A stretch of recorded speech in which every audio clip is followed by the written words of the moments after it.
Terlalu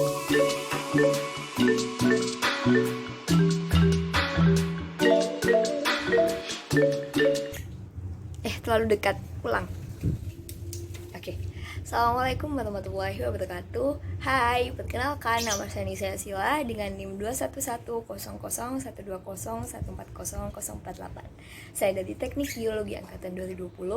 Di sini saya akan mengulas mengenai apa sih Big Data itu. Oke, stay tune ya. Poin pertama mengenai pengertian.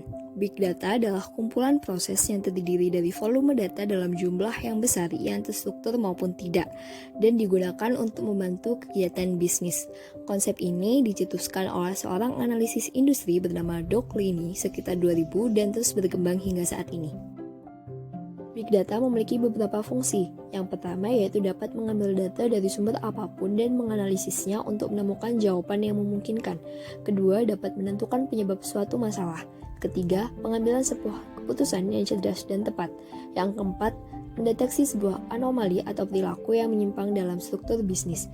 Dan yang terakhir, dapat mengurangi biaya, waktu, dan meningkatkan performa produk aplikasi. Lalu poin ketiga yaitu manfaat dari Big Data. Yang pertama ada di bidang teknologi informasi.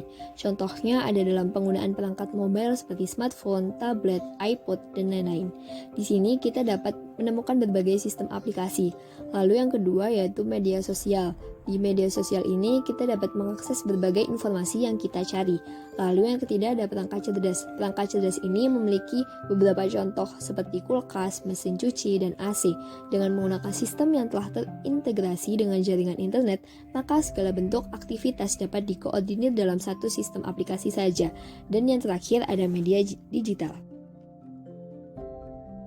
Lalu yang kedua yaitu bidang bisnis. Yang pertama yaitu meningkatkan sistem operasional bisnis. Dan yang kedua ada customer relationship management. Di sini Big Data juga bermanfaat untuk meningkatkan loyalitas konsumen. Setiap transaksi yang telah terjadi pasti akan dicatat oleh sistem. Dengan adanya informasi dari transaksi tersebut, perusahaan bisa menjalin hubungan baik dan relasi dengan konsumen. Lalu poin keempat yaitu mengenai karakteristik Big Data.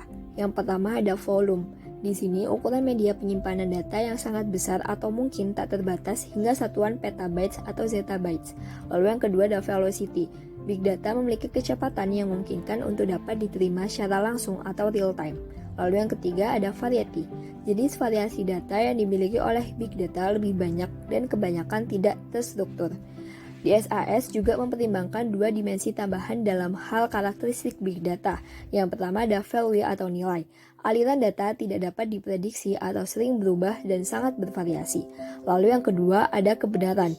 Kebenaran ini mengacu pada kualitas data. Bisnis perlu menghubungkan dan mengorelasikan hubungan, hierarki, dan berbagai hubungan data. Lalu poin yang kelima yaitu mengenai teknologi analisis Big Data. Yang pertama ada life science. Di sini Big Data dapat membuka potensi untuk meningkatkan kecepatan dan efisiensi di setiap tahap penelitian klinis. Lalu yang kedua ada perbankan. Big Data dapat mengakses informasi yang lembaga butuhkan saat mereka membutuhkannya dengan menghilangkan perangkat dan sistem yang tumpang tindih dan berlebihan. Lalu yang ketiga yaitu manufaktur. Di sini analisis Big Data dapat menemukan peluang penghematan biaya baru dan peluang pendapatan. Lalu yang keempat ada kesehatan. Di sini Big Data dapat menyediakan layanan kesehatan dengan cepat dan memberikan diagnosis yang tepat. Lalu yang kelima ada pemerintahan. Di sini Big Data dapat merampingkan operasi sambil memberikan agen pandangan yang lebih holistik dari kegiatan kriminal. Dan yang terakhir ada di bidang retail. Di sini Big Data dapat memprediksi tren, merekomendasikan produk baru, dan meningkatkan profitabilitas. Lalu poin yang terakhir yaitu mengenai pemanfaatan Big Data di instansi yang berkaitan dengan bidang kebumian. Yang pertama yaitu Badan Informasi Geospasial. Di sini dia memiliki jaringan informasi geospasial nasional yang mengamanatkan kebijakan satu peta. Lalu ada LAPAN. Dia menerapkan konsep tiling database yaitu metode memecah data citra menjadi potongan-potongan berukuran kecil dengan identitas tertentu. Lalu ada NASA. Dia memiliki Python Programming Language dapat digunakan untuk memprediksi long share wave velocity dengan artificial neural network. Lalu yang terakhir ada BMKG. Di sini dia memiliki big data yang dapat memberikan informasi mengenai peringatan dini cuaca, perkiraan iklim, dan informasi gempa bumi dan peringatan dini tsunami. Terima kasih atas perhatiannya.